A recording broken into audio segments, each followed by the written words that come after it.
Today we want to talk about trade-in value. I get questioned a lot by our customers.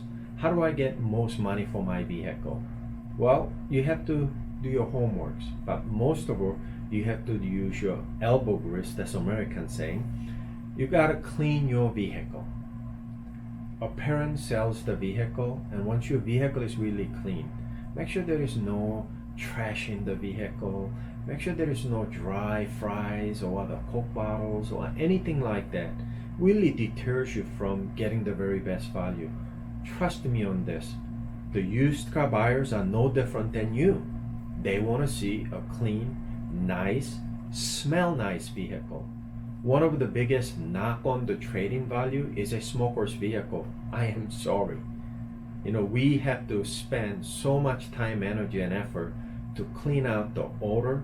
So if you happen to be a smoker, spend money extra to get that smell out of the vehicle. Now, if you are thinking you want to fix your vehicle and then trade it in, please don't do that. You will never be able to get your monies out that you spend on the vehicle to fix it. It just doesn't worth your effort. So in case you need to fix a vehicle, please don't spend. You want to trade it in, bring it in the way it is. Now, next thing, most neglected area of a vehicle that you are trading it in is the under the hood. Make sure you open the hood. Make sure there is no, grease spots or anything like that. No need to spend a lot of money to clean the under the hood, but make sure it is presentable. Then do your homework. The first place I go to get value of the vehicle is Kelley Blue Book, KBB.com. It's a kboy.com.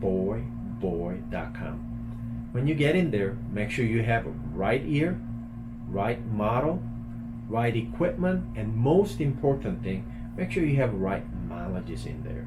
Now, Kelly's going to ask you what kind of shape your vehicle's in. Excellent, very good, good, or fair.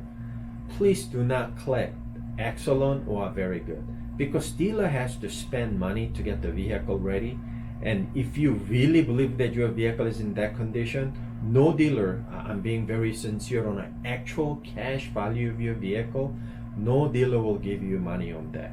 What they are looking at is good to fair, and good dealers who are honest and fair will most likely put the money on a good to very good value right in that range if your vehicle is really exceptional value. I know we love our vehicle, but I'm giving you what you should expect, not what you want. So please bear that in mind. Once you get the value of that, go to the one other place. It's called NADA.com and put the same information. Now, the reason you want to do this is, one, that number that you will get from NADA is for the banking lending institute. Will give you how much money they'll lend you on your vehicle. So the values are slightly inflated than KBB.com. So just understand that. So when you have two numbers, you understand there is a range of the number that you can expect from. Once you get all that done, then bring the vehicle in.